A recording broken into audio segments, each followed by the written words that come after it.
Hello, and welcome to In the Light Growing Your Soul with me, Anna Isabel. I am an analytical hypnotherapist as well as a psychological astrologer, and I'm delighted to introduce my guest today, Jenny Light. Hello, Jenny. Hello, Anna.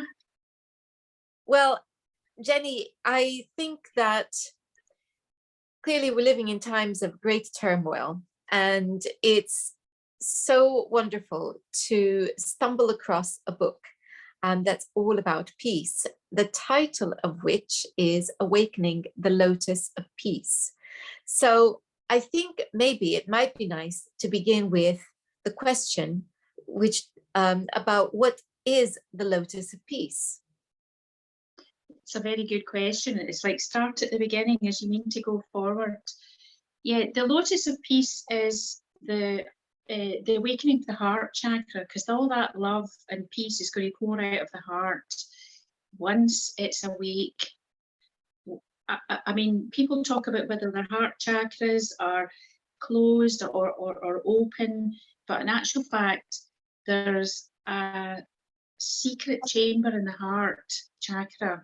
There's a secret chamber that opens and all this peace and love pours out once it becomes awake. So it's not just kind of taking little dips into the spiritual path. I mean, it's pouring your whole self into it before you really start to awaken that part of your own being. So that peace is already within. It doesn't have to be worked for in the sense that you need to do this, this, and this to achieve peace. You merely need to awaken yourself so that you can experience that peace within.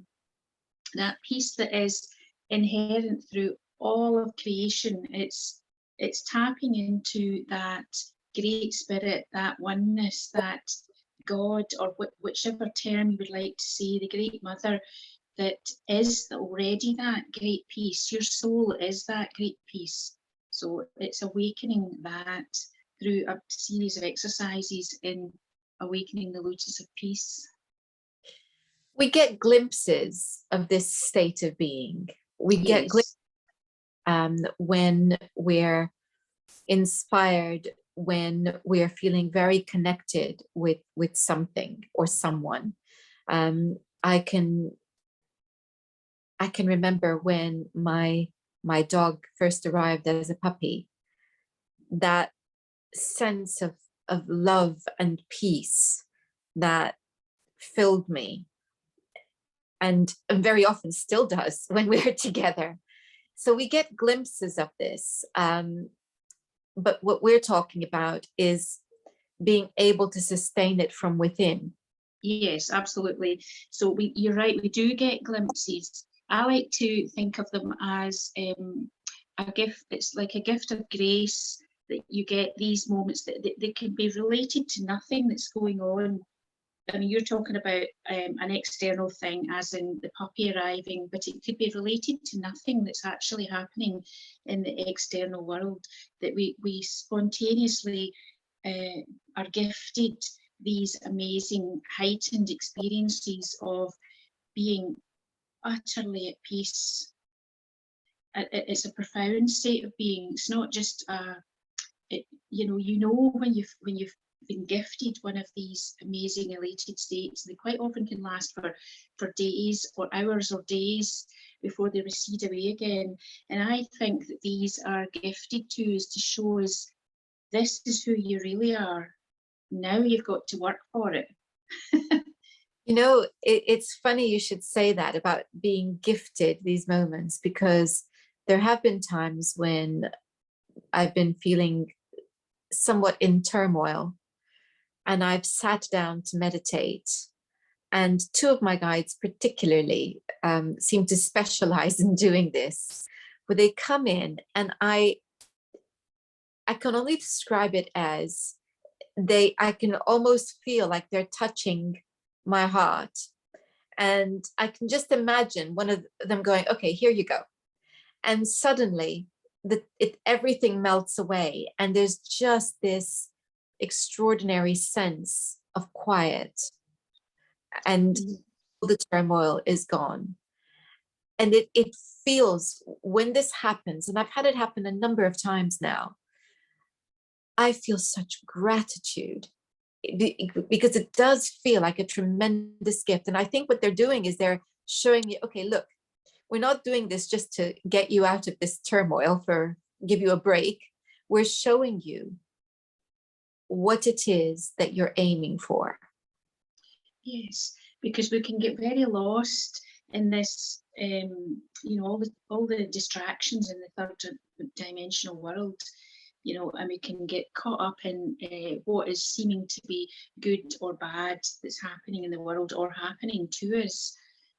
But these states that you're talking about, these are nothing to do with what is actually happening in the world. You could be in the going through a difficult separation, a divorce, moving house, or you could be going through tumultuous experiences, but these are still gifted to you to show you that the things that are happening in the world are not you. You've got to detach from them, because this spontaneous experience of utter peace, and you're right, there is a gratitude that goes with it, because you realize in that moment, you intuitively know in your soul, in your heart's center, that these are a gift. They're a state of grace that comes down. It's happened to me spontaneously when I wrote each one of my books. This particular book, that state of grace came on me when my husband was driving. I was sitting in the passenger seat, and it was a long journey through the mountains of Scotland. And just spontaneously, this state of grace came on me, and it was utterly quiet and peaceful, and I was just transported into this beautiful space. And then this book appeared. I got all the ideas of what it was to be, and I felt that was a gift. I'm only the vehicle that actually is on the ground floor doing the typing and bringing it into fruition, but it was a gift. And you're right, I think these are to show us that this is what we've got to aim for, because it's too easy to be lost in the kind of maze of daily living, getting drawn here and there. Your attention gets diluted. I think it's just wonderful, and I love the fact that you've got this intuitive connection to your guides. It can be really helpful to know that you're not down here without a guidebook. You've not come in here without any supports whatsoever. You're being guided the whole time, if you can just open to it. I can't say how blessed I feel to have been able to make this connection and to be taught and guided by them. It's invaluable, and with all my heart, I wish for everyone watching that if they haven't already discovered how to do this, that they allow themselves to sit quietly and begin that process, because you're so right. We feel like we've come here and we just have to muddle along, getting lost at times, getting confused, without anyone to guide us. Well, that's not true. We have got people. And once upon a time, not so long ago, people believed that there was a God that they could relate to, or that there was somebody who could intervene and on their behalf, that they could pray to. But many of us have seemed to have lost even that, let alone understanding that there are guides, that there are angels that we can actually call on to help us, and that we're not meant to be here on our own. So it's a very beautiful thing, and I hope that everyone has the opportunity to discover that if they have not already. And I hope that watching this, if you haven't already, inspires you to begin that journey. Absolutely. I remember when I was becoming aware of my guides, and I would be probably about 20 at the time, around about then, and he would always come in, my guide would come in, and he would lay, it wasn't even a whole hand, it was more like a couple of fingers on my forearm, and it was the particular feeling of where he touched, and I just felt the peace that came when he did that. And I worked with him. I got to really trust him.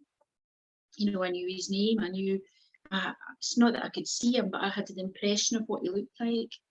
And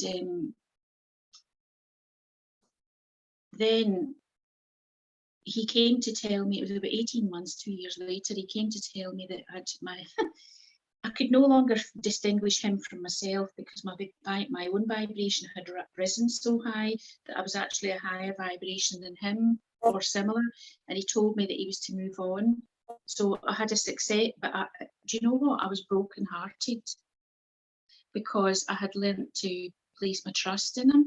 And I think that was a valuable lesson in case anybody else is in the same position. And I've never spoken about this, but at the time I was walking about with a sense of deep loss because he'd moved on, and it taught me not to become attached to any of the guides that come in, because when you've done the work and your vibration rises and you're able to sustain it at the new higher vibration, then new guides need to be of a higher vibration than you to guide you, you know. So it's a bit like you're going up Jacob's ladder, you know, to lead you to the next step is to not become attached, even though you trust them and you're following the guidance that you intuitively receive. It might not be in words, it just might be in impressions or feelings that's been given. It's various ways that we experience that guidance. But all of this led me to my guru, Paramahansa Yogananda. So I think all of that trusting in the guidance that was given to me, and whether that would be angelic or what we would term spirit guides that are with you, supporting and guiding you, or whether that was in prayer to some heightened master like Jesus or any of the ascended masters that have gone before, their vibration is still in the ether and on the earth. And that can be experienced by anybody, if not actually making contact, because there is no death. It's only a transitioning into another state of being. But my guru, Paramahansa Yogananda, it was a funny thing that actually I got the autobiography of Yogi, that the book that he wrote, it was part of my yoga course. And then it remained on my bookshelf for 15 or 20 years. And every time I opened it up, it was like, oh, this is gobbledygook. I could not get into it at all. And then one day I felt drawn to open the book, and suddenly all this light came out of the book, and I was enveloped in this, well, what I would also term would be that it's like a state of grace. It's a diksha. It's a gift by the guru. And I suddenly knew that this was my guru. He'd been on my bookshelf for 20 years nearly, but but the important thing was I had a lot of growing to do before I was ready for that. And I feel that even though I didn't know it, he was in the background supporting and steering and allowing me to make loads of mistakes, because I needed to grow. I needed to make these mistakes. I needed to learn discernment between what is subtly right and what is not. You know, the longer you go on the spiritual path, they say it becomes like a knife edge. It's like a hair's breadth of between what is right and what is wrong. It's just a tiny hair's breadth. So you're making very, very subtle judgments, and they might be nothing that it is displayed externally, nobody's going to know about it. There's not any action that's involved in it. It's a state of being on the inside, on attitude between judging someone perhaps and just accepting them as they are. Now, it's a very subtle thing. It might not be verbalized. It might not even come into thought. It might just be attitude. It might be feeling. So you're learning finer and finer refinements on, how you conduct yourself in this university of life, in this body at this time on the earth. We're making finer and finer judgments. I like the way you put that it's about a refinement. So, you might have very strong guiding principles that you follow through your life, but you're following them at different levels. And so you might have that sense of following a rule, but not fully understanding why that rule is. And then one day you have a sense of why that rule is. And so you're more committed to it. Now you're understanding more. And the more you understand, the more you understand. And suddenly, it becomes a much, much more nuanced and refined relationship that you have with that initial precept that you were given as a child. And you were talking about judgment, and that is a really big one, isn't it? Because within it encompasses acceptance and forgiveness and so many things that it takes a while to practice and to understand how it all fits together. So you might grow up and be told not to judge other people, but that's a very human thing, because what are you doing? You're saying, I don't like. And that's really important, because we have to have some discernment. On the other hand, there is another level that says, okay, you might like or not like, but don't act on it if it's going to be harmful, if it's going to make somebody else feel better. Well, now that's a nuance that's being added. Then it's okay. So what is it that you don't like? What are you objecting to? Now you're going even deeper into this concept of non-judgment, and so on it goes. And constantly we're refining and refining. The other thing that you said that I really was struck by was how you have a relationship with your guide, and then your guide disappears because, hey, you've graduated. And it just made me think of how in school, at the end of the year, we're ready to start the new year in September with a new teacher.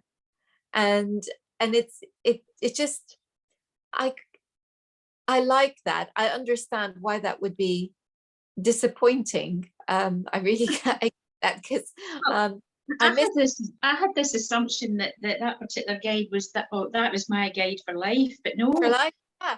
So I understand why you would have that disappointment, but then it also makes sense, doesn't it? Because if we're growing, then we're going to need different guides who are going to help us to work with different aspects of our development. I feel that with my present ones, I've got, I think I've got 4. Those are the 4 I'm aware of.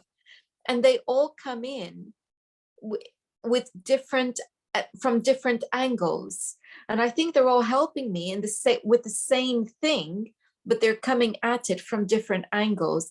And I'm always fascinated by that, because I think that's extraordinary, because they're teaching me the same thing, but in different ways. And each time they give me a different angle, I go, oh, I get it now. And it's absolutely lovely. So I can see how we would need that. We would need more than one. Yes, absolutely. And we have complete free choice as to whether we accept their guidance or not. And that must be, I think, the most, I kind of feel great gratitude and sort of humility towards the guides that come in, because it must be a really challenging. You're saying, oh no, she's about to do this again. And there's nothing that they can do. They have to allow you to make the mistakes and fall again. you know, and it must be really challenging to be a guide.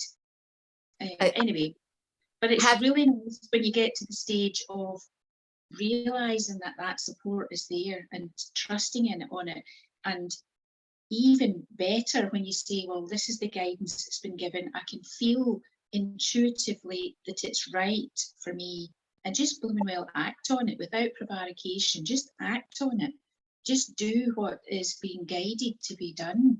You know, what's the best thing for you, you know. As I said, there's this hairspread of judgment, internal judgment between what's right and what's wrong for me. You know, I call it, you know, it's like a yes no barometer within. And some people feel it's the solar plexus, feel it's like a yes no, they know when something's right, the solar plexus. To me, it's always within the heart. I know instantly whether something is right or something is wrong, and I can choose to do the wrong if I wish, because there's nobody stopping me. You know, the guides are only guiding, they're not putting up blocks. And the universe is only acting on our best interest. So that means that if you make mistakes, then you have to have the repercussions of those mistakes. You've got to act those out. You know, we're talking about karma here. Really it comes down to you, and then those retribution, if you like, those balancing out of the karmic scales is really, it's for our benefit. yes, and so that I come back to your book, because this notion of inner peace to me is what I would call happiness, is to be at peace, to have that sense of inner peace. What do you feel peace is to you? Calmness, a sense of, we keep coming back, we haven't got enough words. You know, the Eskimos have got 40 words for snow, and we've only got one word for peace. And it has, it's very, very hard to kind of describe peace without using the word peace. You know, it's this calmness within, that it's a state of being that can be expanded into, because I say it's already there, but it's opening and expanding into this state of peace. So it's not an outward movement of the consciousness that gets it, it's an inward movement. And by moving in, then we expand. Yes. But it's this state of peace of body. So the body becomes relaxed, the body becomes, the breath becomes very, very still. The mind becomes relaxed. I'm not saying utterly still, but it becomes calm air. There may be still thoughts until you move into the deepest state of peace, and then thoughts just, they're held at a distance. They don't seem to intrude. But there's also this piece of the soul that comes up that I was trying to talk about earlier, this secret chamber in the heart where the soul resides, your little God spark, your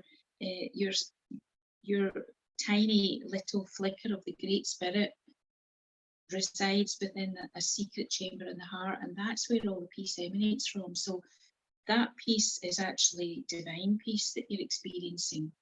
Is it our own peace? Is it the nature of the soul, or is it because we've tapped into that great oneness?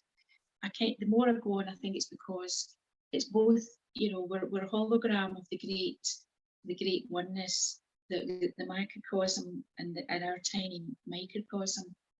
The peace is both within and without, until they become one, until you're expanded so much that you actually become it's one. There's no discernment between what's God and what's you. Yeah, I like that. And it makes me think of the Hermetic saying, as above, so below. Yes. That idea of everything being one. And there were so many thoughts that came through, but as I was listening to you, But I think perhaps the one I'll go with is this.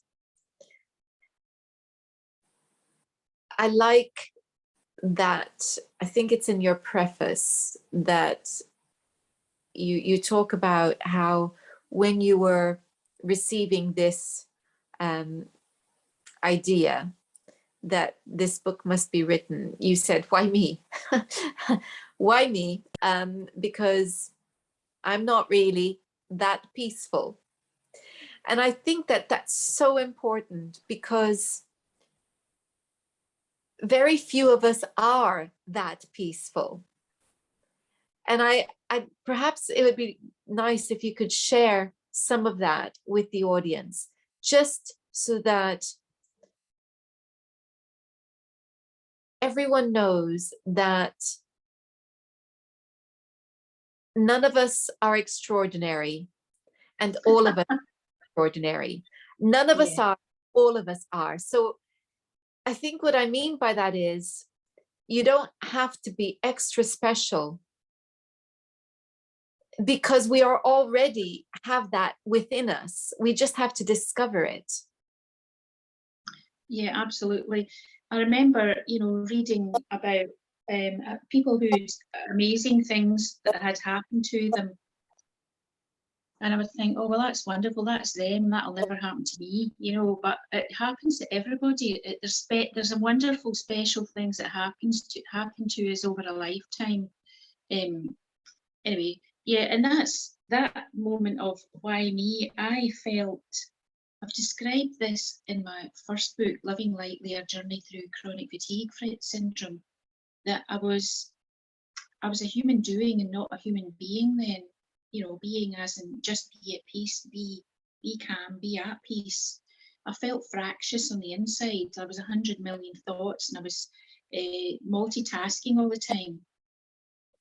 It's been quite a big learning process, actually, to undo my ego-driven tendency towards being a multitasker and actually just do one thing at a time.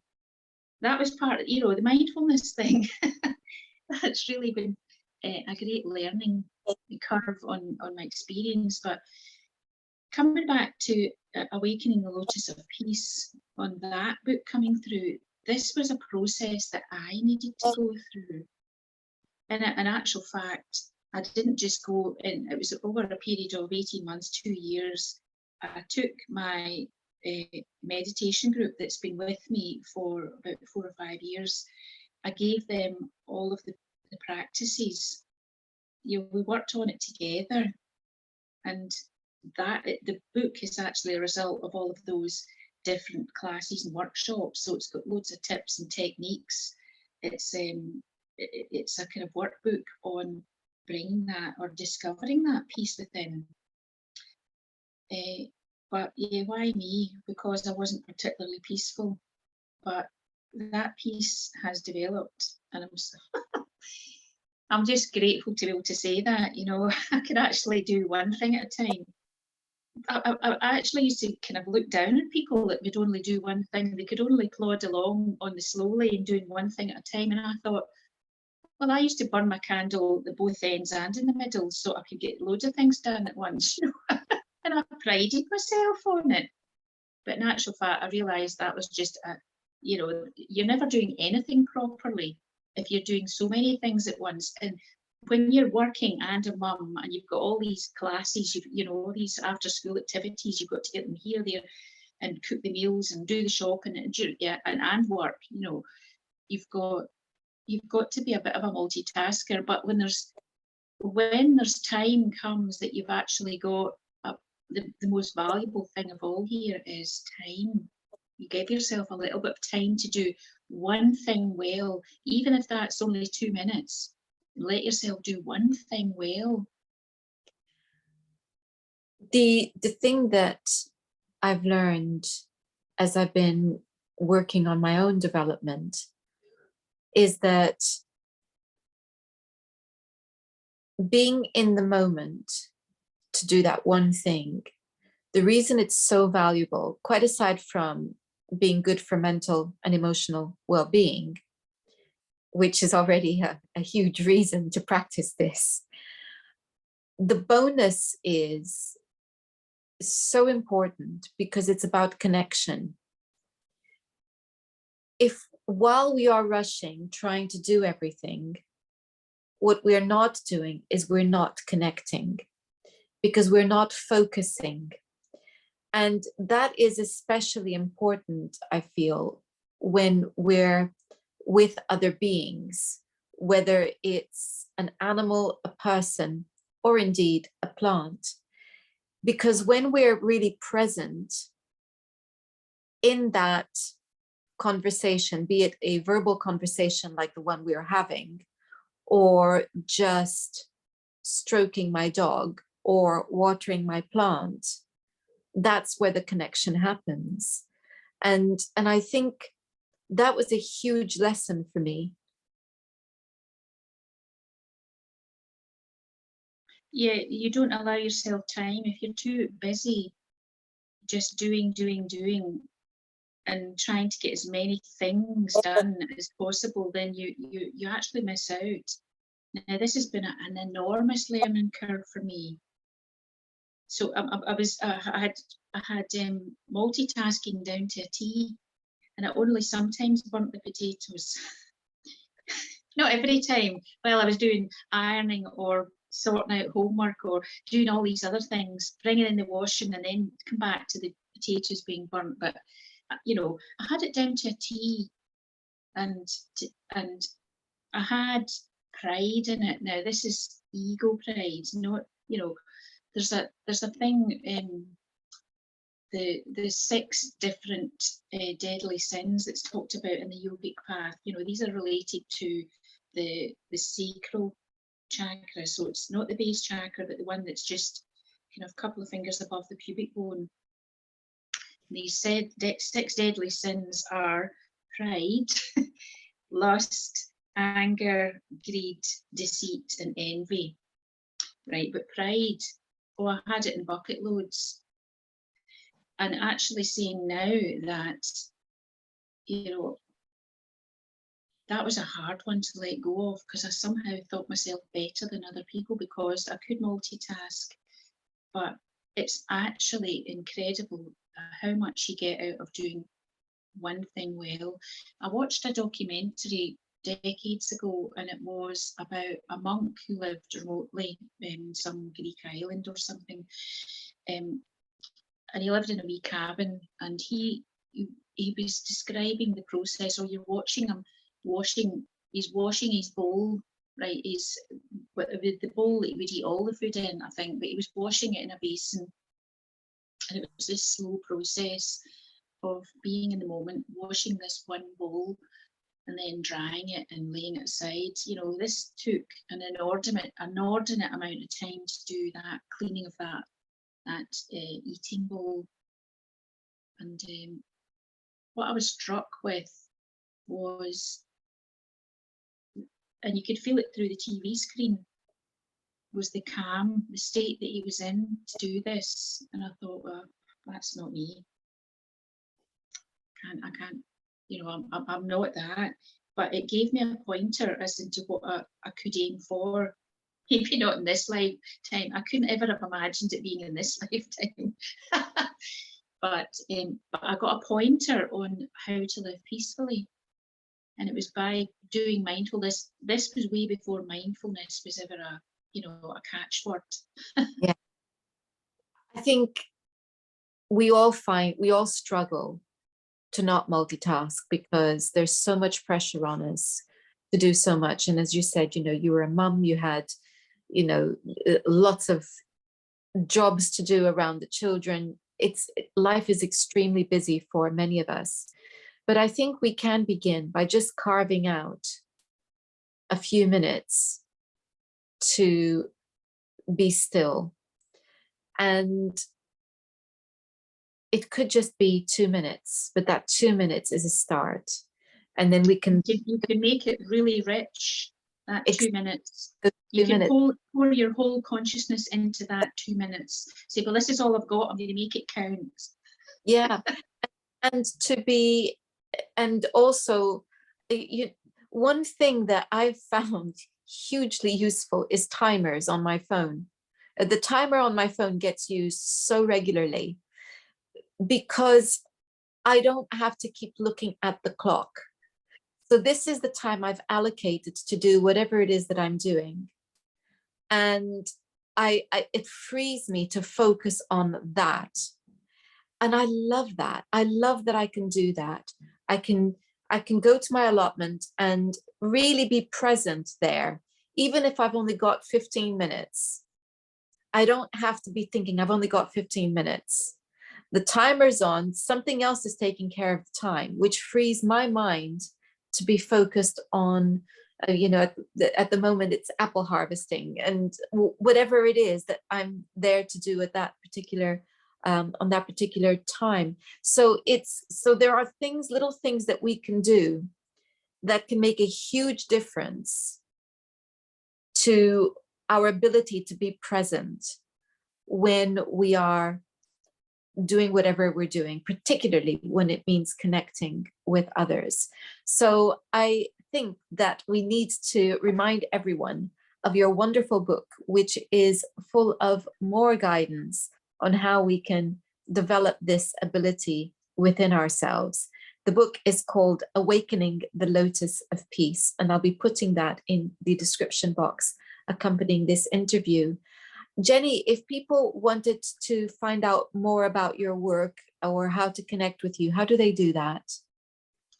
They can visit my website, so they can either just Google Jenny Light, but my website is living-lightly.co.uk, living-lightly.co.uk, and any events that I'm doing or courses or there's links there. They're on the website. There's also links to articles that are written for various magazines and whatever. There's also links to my free meditations, which are on Insight Timer. So it's an app that you can download and you can use freely. So I've got quite a few guided meditations on there and some talks as well, which I'm talking about the spiritual growth journey. Wonderful. I'll be sure to have a link to your website then on the description box as well. Jenny, thank you so much for your time today. Oh, it's been a pleasure. I think we could go on talking for hours. We've obviously got a connection. It's always wonderful to meet somebody who's exploring, well, let's say a fellow explorer. Absolutely. It's a great journey. I mean, it's full of its ups and downs, but I can just say that you were talking about being things that you like and things that you don't like. What you learn on the path is to be indifferent to something that you like, not give it too much credence. You know, you're not getting excited by it. It doesn't mean you don't have enjoyment, but you don't become excited by it, which is a restlessness, it's a jitteriness within. And you become ambivalent to things that you don't like. So, you know, those things, those foods that you don't really like my husband doesn't really like broccoli, for instance, but I give it wee bits to him just to, you know, the hope that sometimes he can eat a little bit. But to maybe, you know, challenge yourself to be undisturbed by whether it's something you like or don't like, and just to try and let that peacefulness ride through all experience. Yeah, it's to develop a sense of stillness, I think is another way of putting it. So yes. Thank you for that. And I would recommend that people find your book to learn more. Oh, thank you, Anna. Yeah, peace pours off the pages. and how to do it, how to achieve it. Thank you all for watching. And next time we're going to be looking at aging magically. Until then, goodbye.